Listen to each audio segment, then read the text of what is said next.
ये पति के लिए चाहता है टी शर्ट गंजी कुछ भी, सबसे जरूरी तो यही होता है जिसमें उनके व्रत का महत्व हो गया।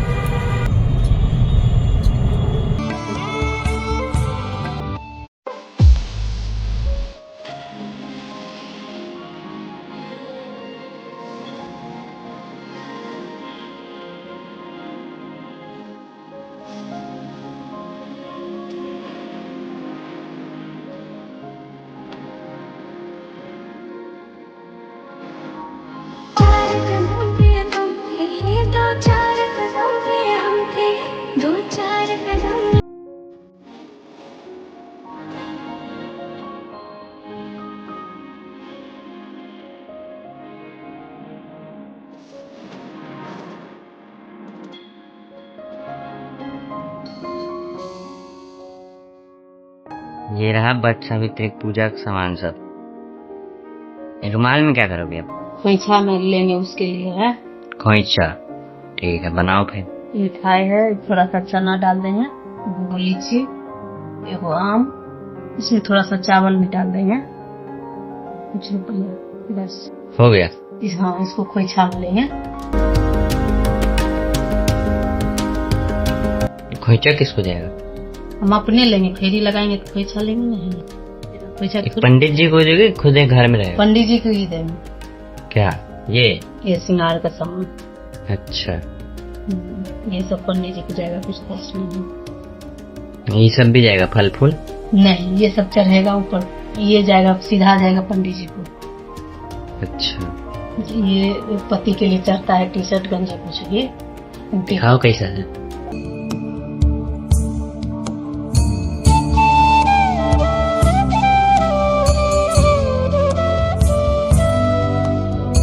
बढ़िया है। ये सब पूजा का सामान है। मोली जिससे फेरी लगाएंगे, चंदन, हल्दी, रोली, सिंदूर, अक्षत,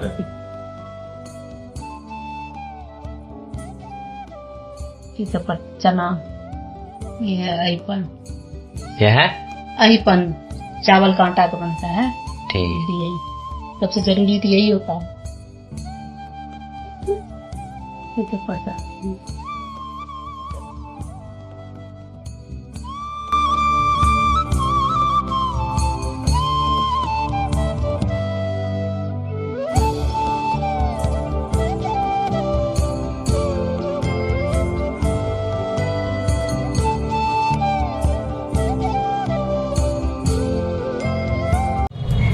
क्या लेके आना?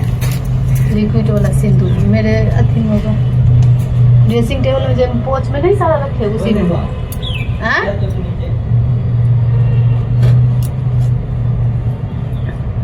सूख जाता है, कई में घसाने वाला है, फिर उस दिन डाल दी 5-7 थोड़ा तो सूख जाता है। करते रहते तो नहीं सूखता है जल्दी। हम लिक्विड कम ही यूज करते हैं, सूखा वाला ही भगवान को लगाए फिर वही लगाए।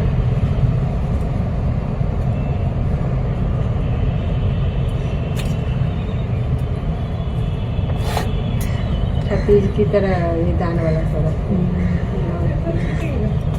है।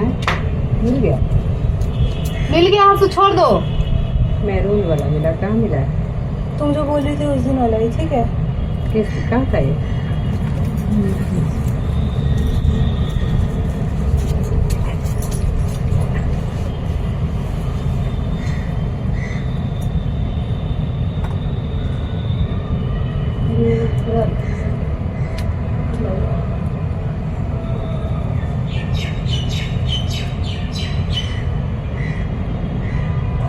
ज्यादा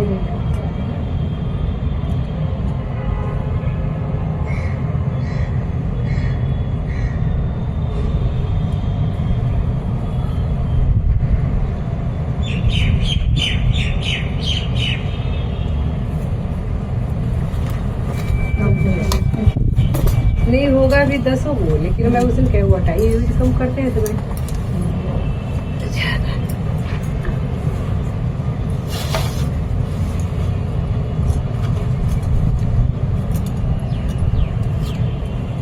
ये क्या रखे हैं? तो बोले ना उनके लिए कुछ डाल देते गंदे जंगिया कुछ भी टी शर्ट अच्छा। तो कल लेके आए थे आपके हाँ। उनका भी ये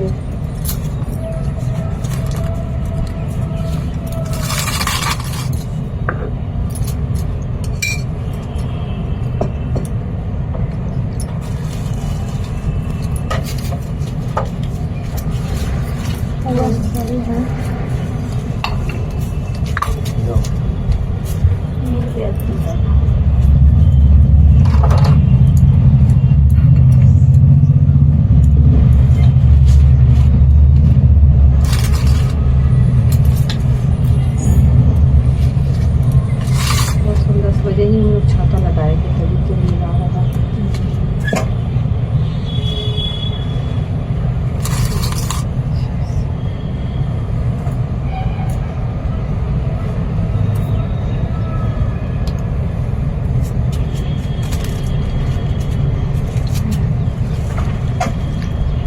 एक बार तो जल परिक्रमा करके डालते हैं, हैं? नहीं डालते? हाँ एक बार बोल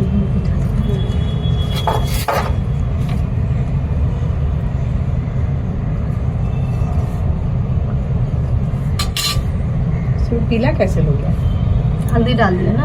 अच्छा। मैंने कहा मैं तो फिर वो चंदन खोली पूरा डिब्बा ही गिर गया।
किताब है हम पूछने वाली थी किताब हर्षु को भेजे तो मिला ही नहीं उसको किताब।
माचिस लेके आना होगा।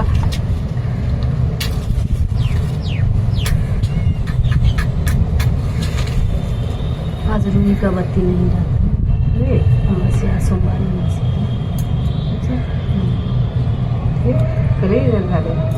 कल जला दिया। आज रूही का बत्ती नहीं। मतलब कि शिव सावित्री पे। हाँ आज सोमवार नहीं है, सोमवार अमावस्या लगना है ना आज। अच्छा, सोमवार है इसीलिए। इसीलिए हाँ ऐसे तो डालते ही हैं। सोमवार अभी भी हटा देते हैं। सोमवार अमावस्या तो इसे भी जो करता है रूही नहीं छूटता है।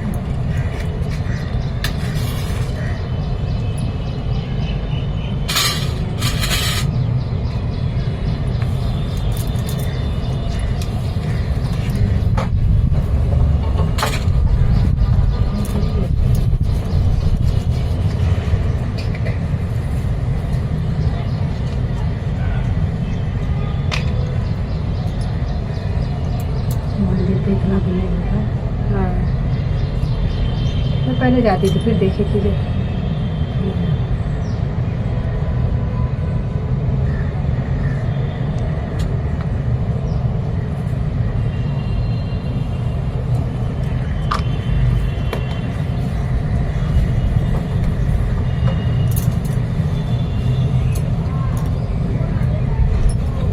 अरे देखिए,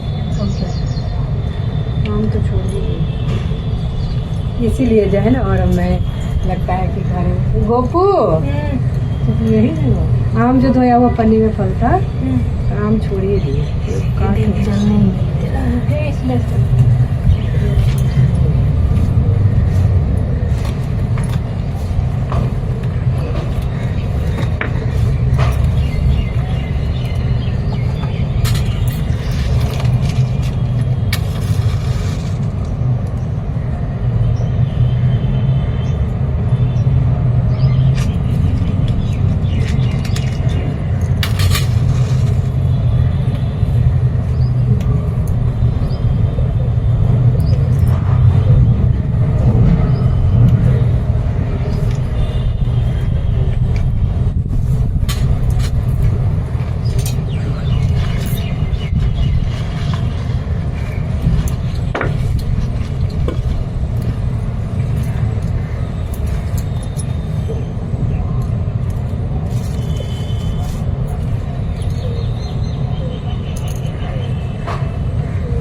ऐसा नहीं लगा।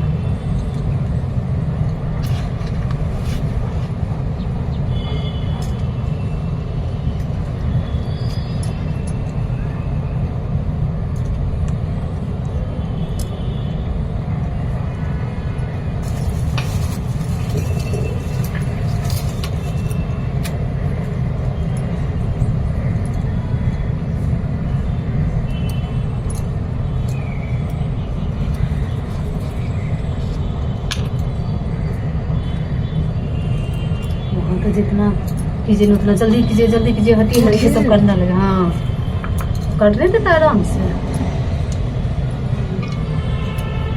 तो मुझे लगता है तीज में भी जैसे घर में ही कर ले, तो वही बताए कि पंडित जी को बुलाए वाली बात। हाँ शुरू तीज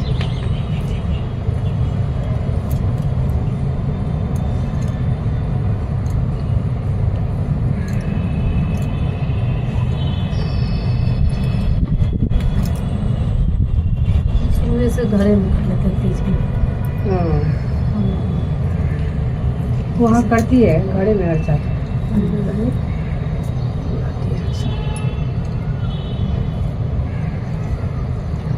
वैसे नहीं करती है ऐसे अपना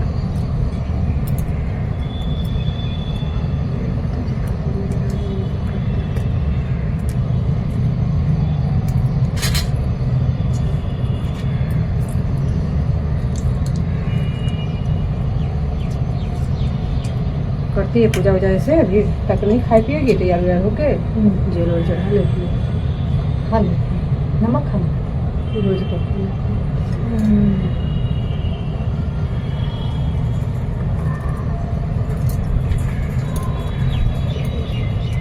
ये भी मेरी ननद भी वही करती है,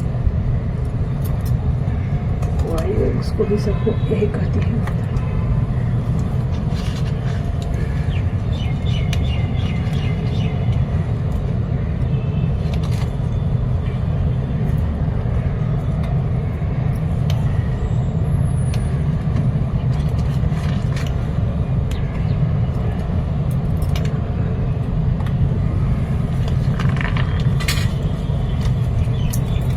तो चना भी भूल गए थे, फिर रात में याद आया वो चना भी तो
शादी में पूजा होता है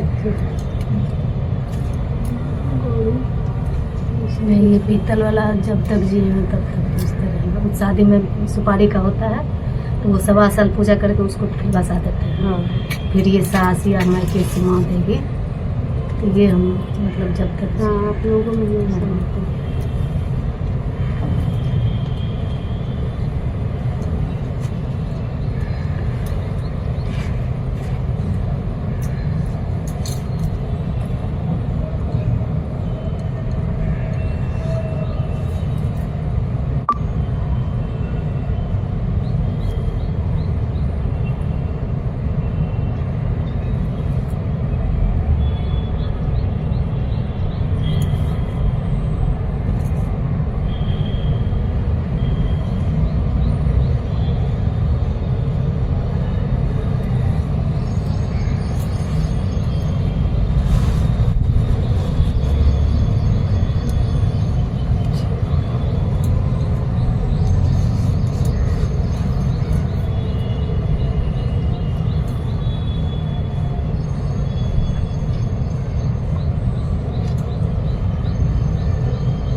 पर जल घुमा के डाल देते हैं। पूजा के बाद पूजा के बाद फिर भी के साथ अच्छा कथा सुनो। पकड़ के जेल डाल के फिर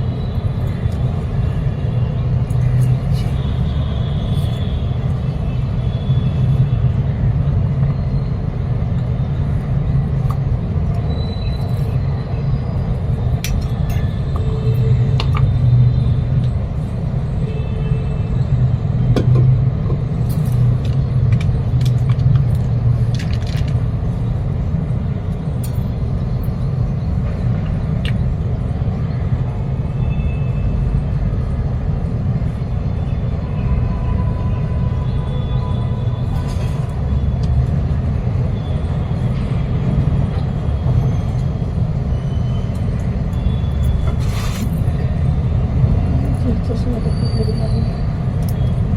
छोटा ही कहानी है इसमें। वही किताब वाले से लाई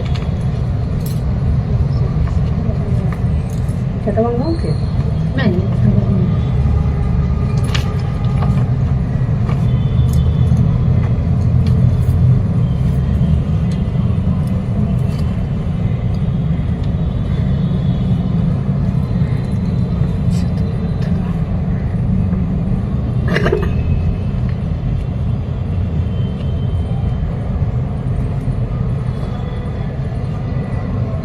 देवी पार्वती जी ने कहा, देवताओं के भी देवता, जगत के पति शंकर भगवान प्रभास क्षेत्र में स्थित ब्रह्मा जी की प्रिय जो सावित्री देवी है, उनका चरित्र आप मुझसे कहिए, जिसमें उनके व्रत का महात्म हो और उनके संबंध का इतिहास हो, एवं जो स्त्रियों के पतिव्रत को देने वाला, सौभाग्यदायक और महान उदय को करने वाला हो।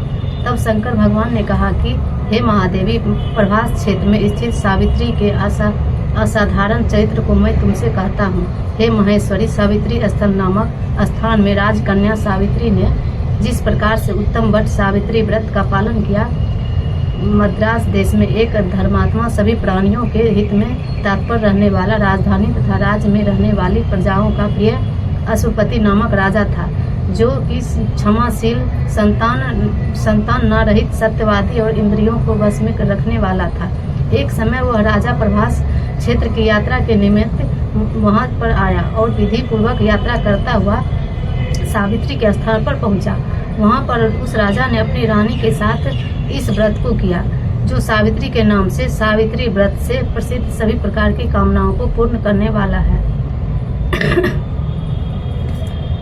इस मंत्र भूर्वलोक स्वर्गलोक इस मंत्र की साक्षात मूर्ति बनाकर स्थित श्री ब्रह्मा जी की प्रिय भूर्वस्वः भूर्वलोक सावित्री देवी उस राजा पर प्रसन्न हुई।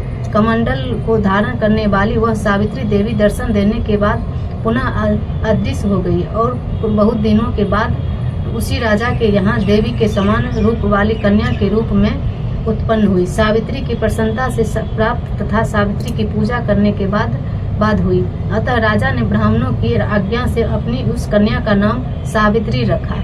वह राजकन्या सावित्री साक्षात शरीर धारण की हुई लक्ष्मी के समान शोभित होती हुई बढ़ने लगी और धीरे धीरे सुकुमार अंगों वाली वह यौवन अवस्था को प्राप्त हुई, जिसके मध्य भाग सुंदर और नितंब भाग विस्तृत थे और स्वर्ण की प्रतिमा के समान दिखाई पड़ती थी। लोग उसे देखकर यही समझते थे कि यह कोई देव कन्या है। कमल के समान विशाल नेत्रों वाली एवं तेज से अग्नि के समान प्रज्वलित होती हुई वह सावित्री महर्षि भृगु द्वारा कहे हुए सावित्री व्रत को करने लगी, जिसे आरंभ में सुंदर वर्ण वाली उसे उपवास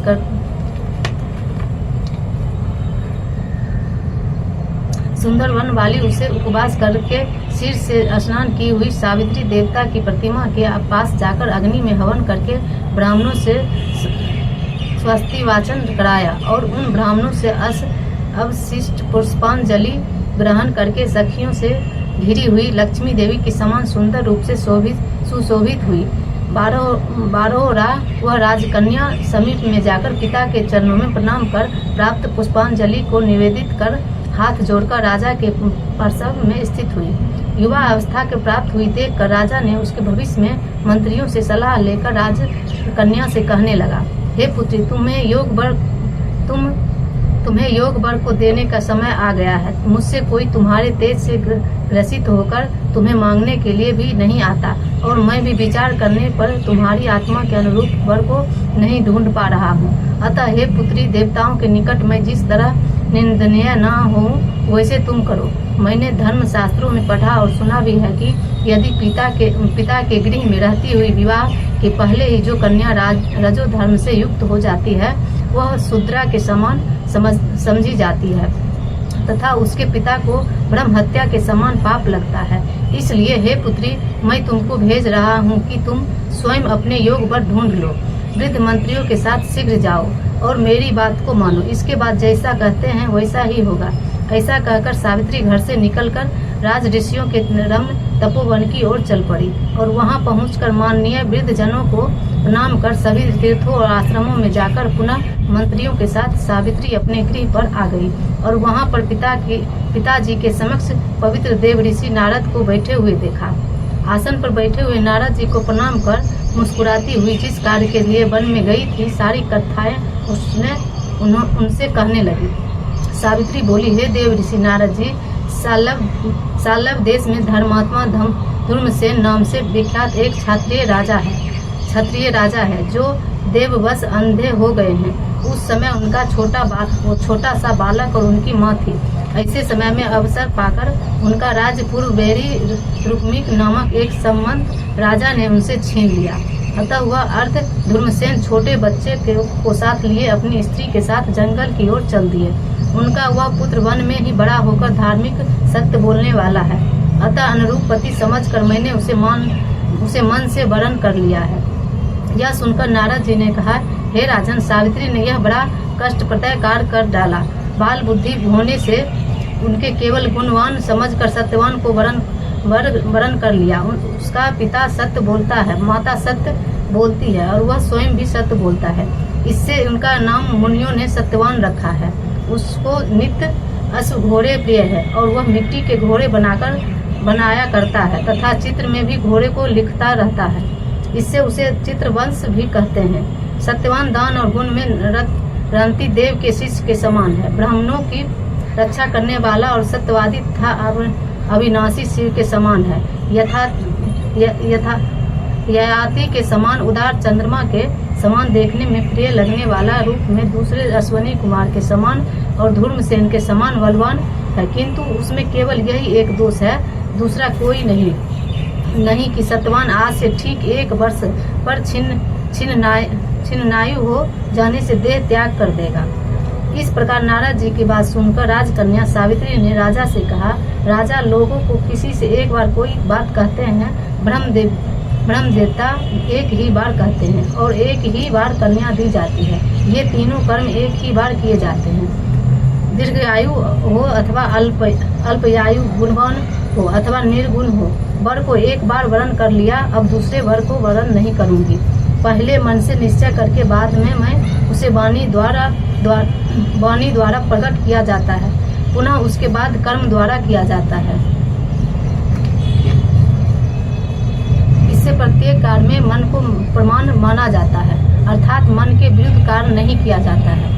नारद जी ने कहा, हे राजन, यदि आपको इष्ट हो तो अपनी पुत्री सावित्री का कन्यादान निर्विघ्नता के साथ शीघ्र कर डालिए। ऐसा कहकर नारद जी आकाश मार्ग से स्वर्ग लोक चले गए। उसके बाद राजा ने भी शुभ मुहूर्त के समीप पार्वती वेदों के पारगमी ब्राह्मणों के द्वारा पुत्री सावित्री को विवाह संबंधित सभी कार्य संपन्न किया और तनवगी सावित्री भी मनोभिलाषित उस सत्यवान को पति को पाकर ऐसी प्रसन्नता हुई जैसे कोई पुण्यवान पुरुष स्वर्ग को आकर प्रसन्न होता है। पुनः शिवजी पार्वती जी से कहते हैं, हे पार्वती, इस प्रकार उस आश्रम में उस समय रहते हुए उन सावित्री और सत्यवान के कुछ समय व्यतीत हुए। उस समय केवल एक बार सावित्री ही थी, ऐसी ही थी कि जिसने चित्त में रात दिन जो नारद की कही हुई बात थी उसकी याद बनी रहती थी। उसके बाद बहुत दिन बीत जाने पर वह समय मरण काल का आ गया कि जिसमें सत्यवान को मरना था। अतः सावित्री नारद जी की कही हुई मरण की अतिथि को हृदय में गिनती हुई ज्येष्ठ मास के शुक्ल पक्ष की द्वादशी तिथि को संध्या काल में आज से चौथे दिन मेरे पति का मरना चाहिए, यह सोचकर 3 रात्रि तक निराहार व्रत रहने का उद्देश्य रखकर रात दिन आश्रम में स्थित स्वरूप से रहने लगी। इसके बाद 3 रात्रि बीत जाने पर प्रातःकाल मरण तिथि वाले दिन स्नान कर देवताओं को तर्पण करने के बाद चारुहासिनी सावित्री ने सास ससुर को पद वंदन किया। उसके बाद जब कुल्हाड़ी लेकर सतवान जंगल की ओर चला तब जाते हुए अपने पति के पीछे पीछे सावित्री भी चली। वन में पहुंचकर सत्यवान जल्दी से फल पुष्प संबंधी और कुसा तथा सूखी लकड़ियों को इकट्ठा कर ले जाने योग्य भार बनाने लगा। लकड़ियों को काटते काटते उसके सिर में पीड़ा होने लगी, जिससे उस कार्य को छोड़कर वट वृक्ष के एक सखा का सहारा लेकर सावित्री से कहने लगा कि हे सुंदरी, सिर की वेदना मुझे दुख दे रही है, अतः मैं तुम्हारी गोद में क्षण भर सोना चाहता हूँ। सावित्री ने दुखित होकर कहा, हे महाबहो, आप विश्राम करें, पीछे हम शर्म को दूर करने वाले आश्रम को चलेंगे। जैसे ही पृथ्वी पर बैठी हुई सावित्री ने सतवान को सिर को अपनी गोद में रखा, वैसे ही उसने कृष्ण मिश्रित पिंगल वर्ण वाले किराटीधारी पीत वस्त्र पहने हुए साक्षात सूर्य के समान उदित हुए पुरुष को देखा। उसने देखकर सावित्री प्रणाम कर मधुर वचनों से उससे कहने लगी, आप देवताओं को अथवा दैत्यों में से कौन है जो मुझे धर्मच्युत करने के लिए आए हैं? मुझे अपने धर्म से च्युत करने के लिए कोई समर्थ नहीं है, क्योंकि हे पुरुष श्रेष्ठ, मुझे धधकती आग की लपट के समान ही समझिए। यमराज ने कहा, मैं सब प्राणियों के लिए भयंकर और कर्म अनुसार उनका उचित दंड देने वाला यम हूँ। सो हे पतिव्रता सावित्री, समीप में पड़े हुए तुम्हारे इस पति की दीर्घायु समाप्त हो गई है, इसे यमदूत पकड़कर नहीं ले जा सकेगा, इसलिए मैं स्वयं आया हूँ। ऐसा कहकर फांस को लिए हुए यमराज ने सत्यवान के शरीर से अंग सुमात्र शरीर वाले पुरुष जीवात्मा को बलपूर्वक निकाल लिया। उसके बाद पीतगण से सेवित यमपुरी कुमार की ओर चलना शुरू किया। तो 12 रहो सावित्री भी उनके पीछे पीछे चली। यम ने पतिव्रता होने के नाते चलने में न थकती हुई उसने कहा, हे सावित्री, एक मुहूर्त हुआ तुम यहाँ तक मेरे साथ आ गई, अब लौट जाओ। हे विशाल नेत्रों वाली, कोई भी जीव बिना आयु समाप्त हुए इस यमपुरी के मार्ग पर नहीं आ सकता। सावित्री ने कहा, आपके जैसा विशिष्ट पुरुष के साथ पति का अनुगमन करती हुई मुझे कभी भी शर्म या गाली नहीं हो सकती। सज्जनों की गति सहारा एकमात्र सज्जन ही है, दूसरा नहीं। इसी प्रकार स्त्रियों की गति उनका पति, वर्ण आश्रमों की गति वेद और शिष्यों की गति गुरु है। इस पृथ्वी तल में सब प्राणियों के लिए स्थान है, किंतु स्त्रियों के लिए तो एकमात्र पति को छोड़कर दूसरा कोई आश्रय स्थान नहीं है। इस प्रकार से धर्म तथा अर्थ से भरे हुए सुंदर मधुर अन्य वाक्यों से भी सूर्यपुत्र यमराज ने प्रसन्न होकर सावित्री से यह बात कही। यमराज ने कहा, हे भागनी, मैं तुमसे प्रसन्न हूँ, तुम्हारा कल्याण हो, तुम मुझसे वर मांगो। उस सावित्री ने भी विनय से सिर झुकाकर अपने लिए राज पाने का वर मांगा और अपने महात्म सास ससुर के लिए देखने की शक्ति पाने के साथ साथ पुनः राज प्राप्ति एवं अपने पिता के लिए 100 पुत्रों की तथा अपने लिए भी 100 पुत्रों की प्राप्ति के लिए वर मांगा तथा पति के लिए पूर्व जीवन दान एवं निरंतर धर्म की प्रसिद्ध प्राप्त करने का वरदान मांगा। इस प्रकार वर मांगने पर धर्मराज यमराज ने भी अभीष्ट वर प्रदान कर वापस किया। इसके बाद सावित्री पति का जीवन दान प्राप्त कर प्रसन्नचित हुई। उसने अपने पति के साथ शांति से अपने आश्रम को चली गई। उसी सावित्री ने ज्येष्ठ की पूर्णिमा के दिन इस सावित्री व्रत को किया था, जिसके प्रभाव से राज ससुर को पुनः नेत्र की प्राप्ति हुई। उसके बाद उन्हें निष्कष्ट अपने देश तथा राज्य की प्राप्ति हुई और सावित्री के पिता को 100 पुत्रों तथा सावित्री को भी पुत्र प्राप्त हुए। इस प्रकार से सावित्री व्रत के संपूर्ण महात्म को मैंने तुमसे कह दिया। देवी पार्वती ने कहा, हे देव, सावित्री के द्वारा किया हुआ यह महान व्रत किस प्रकार है? और ज्येष्ठ मास में इसका विधान कैसे किया जाता है। हे विभो, इस व्रत के देवता कौन है, क्या फल है, सो हे महेश इस सनातन धर्म को विस्तार पूर्वक आप मुझसे कहें। ईश्वर शंकर जी ने कहा, हे देव देवी सावित्री व्रत को आदर पूर्वक सुनो। हे महेश्वरी, उस सती सावित्री ने जिस प्रकार से इस व्रत को किया उसे मैं कह रहा हूँ। हे भावनी, ज्येष्ठ शुक्ल पक्ष की त्रयोदशी तिथि के दिन प्रातः दंत धावन कर चुकने के बाद 3 रात्रि तक उपवास करने का नियम करें। यदि व्रती अशक्त उपवास करने में असमर्थ हो तो जितेंद्रिय होकर त्रयोदशी की रात्रि में उपवास कर और चतुर्दशी के दिन बिना मांगे प्राप्त हुए अन्न को ग्रहण करें तथा पूर्णिमा के दिन उपवास करें। हे सुश्रोणी, प्रतिदिन तालाब, महानदी या झरना अथवा पांडु कूप में स्नान करने से स्वर्ण स्नान का फल प्राप्त करें। हे ऐश्वर्णी, विशेष करके पूर्णिमा में सरसों और मृत्तिका मिश्रित जल से स्नान करना चाहिए। अटने लायक पात्र में बालू भरकर अथवा यव साली धन तिल आदि भरे। फिर 2 वस्त्र के टुकड़ों को बेशित बांस की डालियों में भर सब अवयवों से सुशोभित स्वर्ण या मिट्टी अथवा कांच की बनी हुई सावित्री की प्रतिमा को रखकर उसमें सावित्री के लिए 2 रक्त वस्त्र, देवों और ब्रह्म की प्रतिमा के लिए श्वेत वस्त्र देव। इस प्रकार से ब्रह्म के साथ सावित्री का यथाशक्ति गंध, पुष्प, धूप, दीप, नैवेद्य आदि से पूजन करें।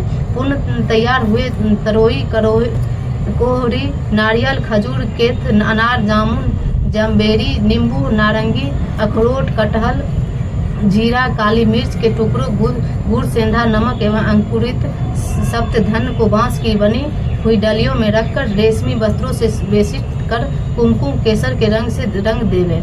इस प्रकार से ब्रह्मा जी की प्रिय सावित्री की स्थापना होती है। ब्रह्मा के साथ उस सावित्री प्रतिमा को मंत्र के साथ पूजन करें। इतर पुराणों में यह मंत्र कहा हुआ है, जिसके पूर्व में ओम अंकार का यह वर्ण है। ऐसी वीणा और पुस्तक धारण करने वाली वेदों की जननी, हे देवी, तुम्हें नमस्कार है। मुझे विधवा न होने का वरदान दो। इस प्रकार से विधिवत पूजन करके वहां पूजा स्थल पर रात्रि जागरण की विधि करावे। गाने बजाने के साथ नर नारी वृंद मिलकर नृत्य शास्त्रों में विषाद के साथ नाचे और हंसी खुशी के साथ रात्रि व्यतीत करें और सावित्री की कथा अच्छे ब्राह्मणों द्वारा गीत, भाव तथा रस के साथ प्रभात होने तक कहलावे। इस प्रकार से सावित्री का ब्रह्मा के साथ विवाह विधि संपन्न कर 7 दिव्य दंपतियों को श्वेत वस्त्र पहनाकर सभी सामग्रियों से युक्त गृह दान देना चाहिए और वेद के ज्ञात ब्राह्मण को सावित्री की प्रतिमा देवे। इसके बाद सावित्री कल्प, सावित्री विषय पूजा पद्धति जानने वाले, सावित्री कथा के वाचक,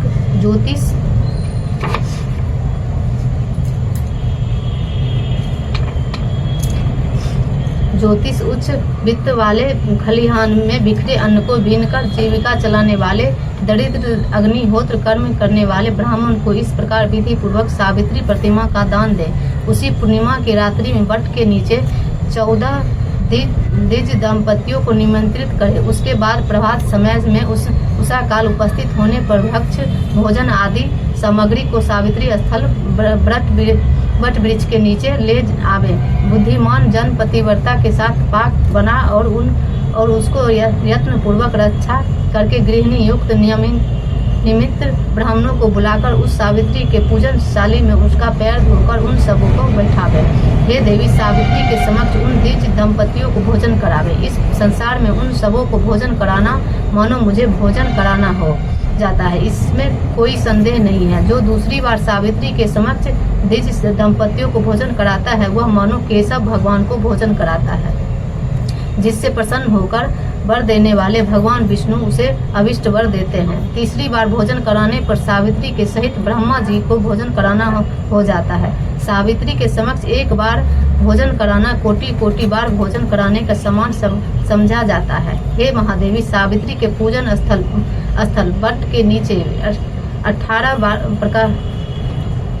18 प्रकार के अष्ट भोजन बनाकर देवी सावित्री के समक्ष द्विज दंपतियों को खिलाने से उनके कुल में कोई स्त्री न विधवा, न वैध, न अभागिनी, न कन्या मात्र को पैदा करने वाले तथा न अपने पति को अप्रिय लगने वाली ही होती है। और असत्य आदि नारियों के प्रसिद्ध दोष कभी उसके कुल की स्त्रियों में नहीं होती है।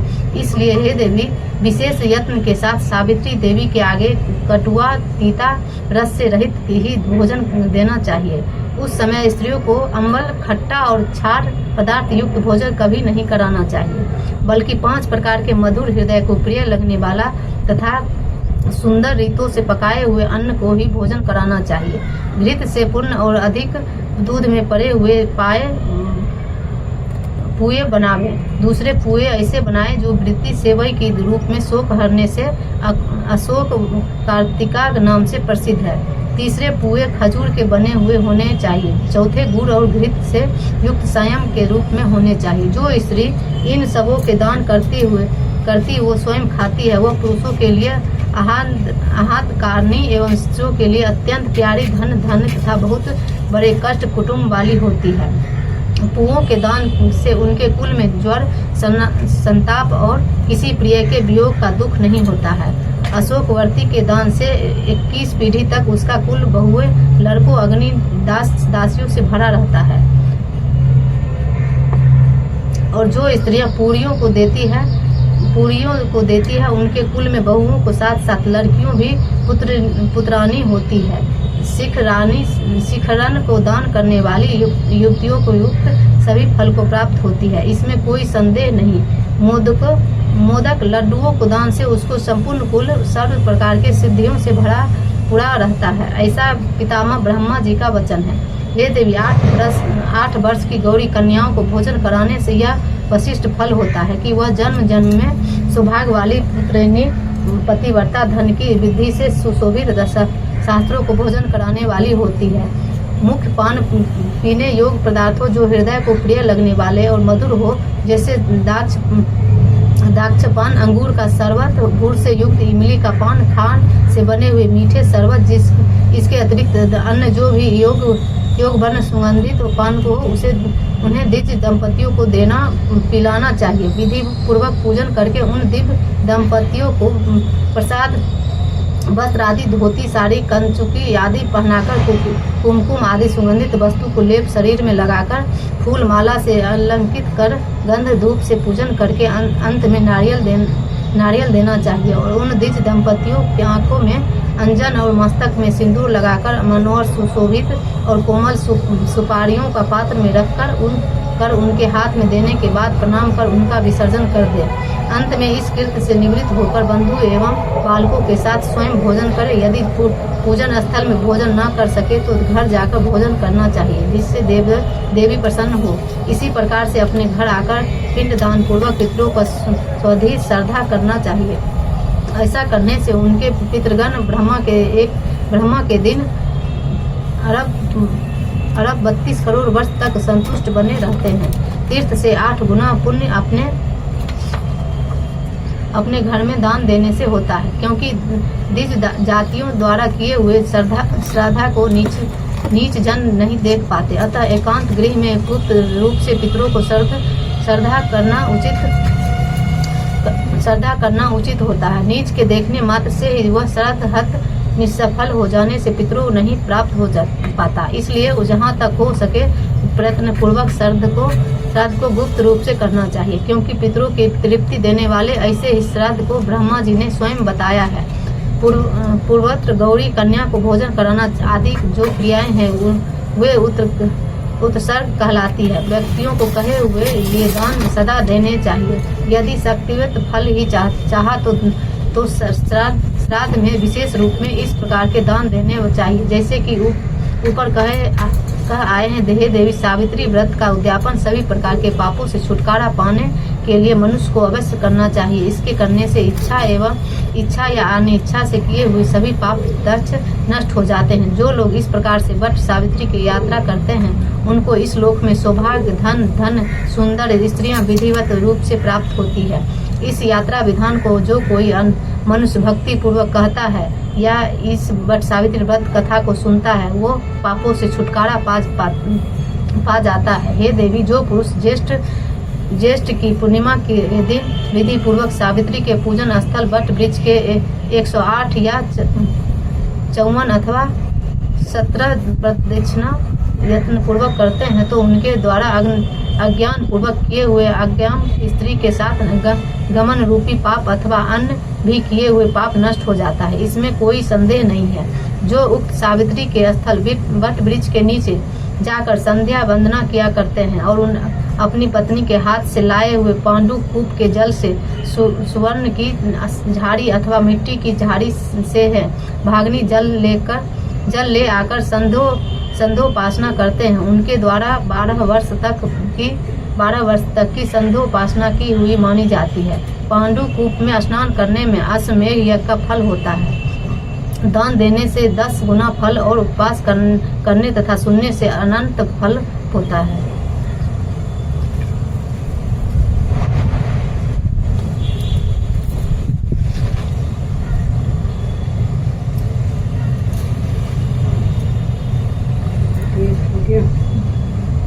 दीप को जलने नहीं दे रहा है। आपको पहले तो उसमें से जल रहा था, मैं तो जला देती हूँ दिख रहा था।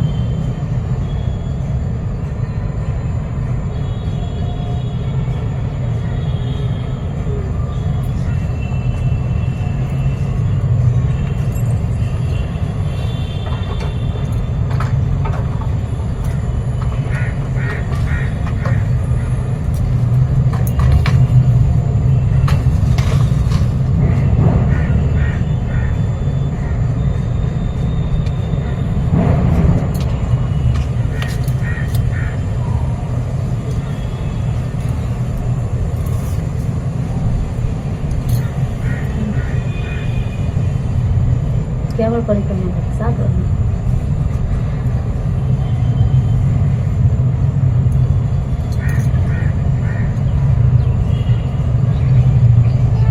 5 बार ना 5 बार 7 बार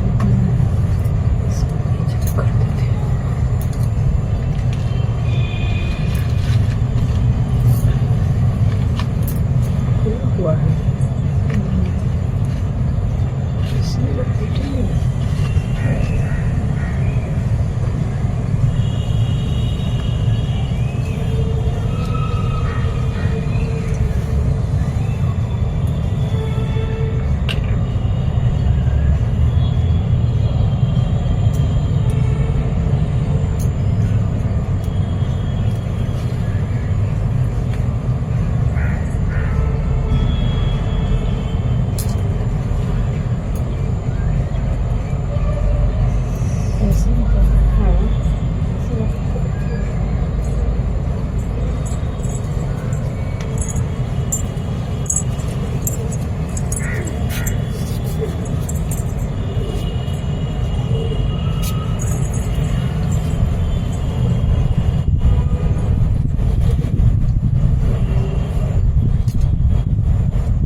कितने दिन कहीं लग जाएगा आने में, हो गया आपका?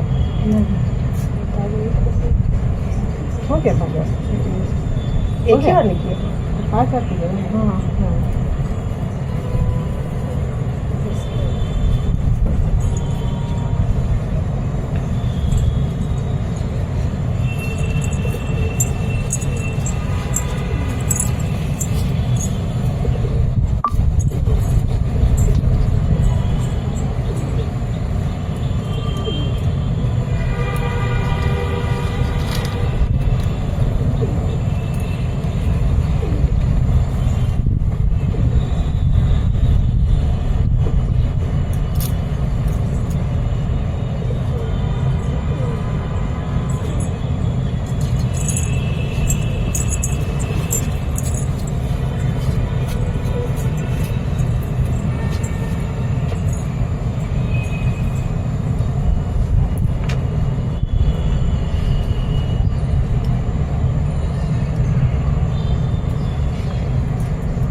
अभी कलई कलई निकालेंगे नहीं, तोड़ते नहीं हैं ना। नहीं तोड़ेंगे। छोड़ देते हैं हम, वहाँ बट पूजा में भी छोड़िए, हाँ तोड़ते नहीं है ना हम इसको। हम वहाँ भी करते थे, छोड़ देते थे। ऐसा होता है, मेरे को नहीं पता नहीं। हम तो वहाँ भी रीलू ले जाते थे ना, तो उसको सिम छोड़ देते थे। अच्छा नहीं तोड़ते हो तो कोई बात नहीं, लेकिन मैं तो तोड़ देती हूँ ऐसे। नहीं, तोड़ते नहीं है ना, मतलब छोड़ उसमें घुमा के नहीं तोड़ेंगे कि पहले ही तोड़ लेते हैं? सो घुमा के फिर बाद में नहीं ना तोड़ेंगे, पहले ही तोड़ दें। पहले ही फिर थोड़ा सा ले लीजिए, जितना मतलब 5 बार हो सके, यही बात है है। ना।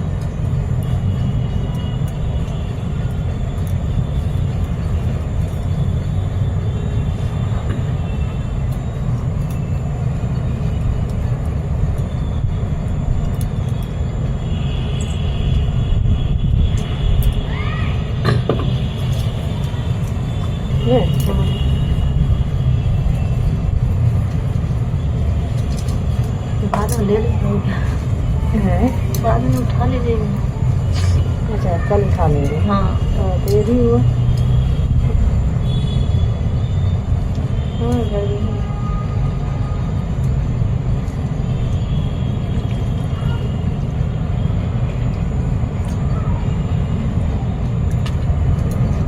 लगने का खतरा हो गया ना।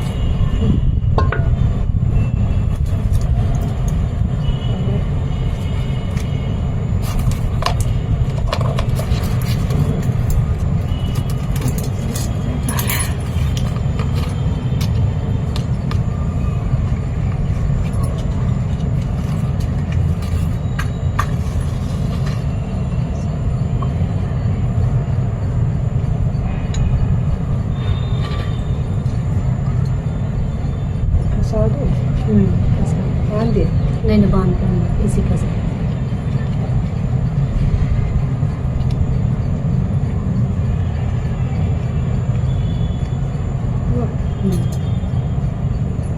ढीला रहेगा तो नहीं निकलेगा।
ऐसे एक बार घूम के आओ तब पहला बार डालो कि पहले डालते जाओ?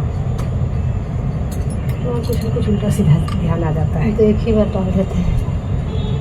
फेरी लगा लिया ना, फिर आम के साथ फेरी लगा।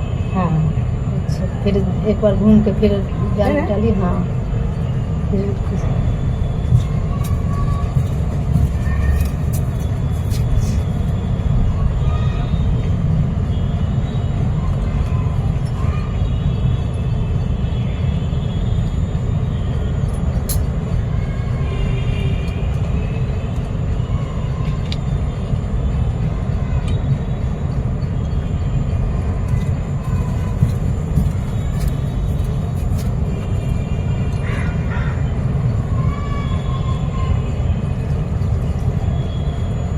खोइछा में कुछ नहीं रखते हैं।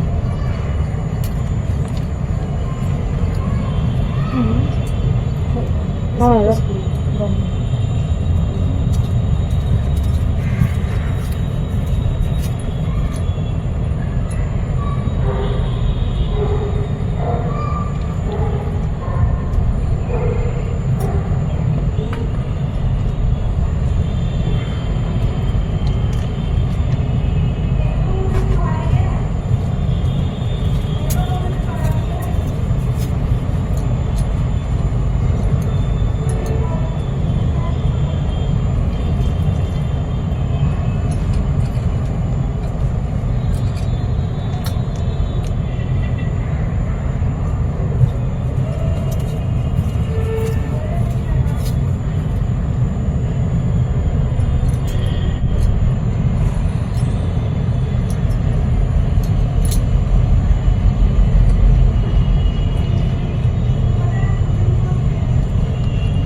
ये है पति पूजन का।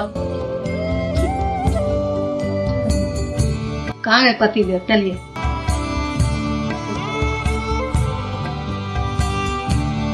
तो पंखा तो लाए नहीं, पंखा ला तो सब पकड़ेंगे तो आप पंखा लाए। जो आप पंखा लगा के पंखा लाओ, सोफा ऐसे कर लीजिएगा।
खा लीजिए।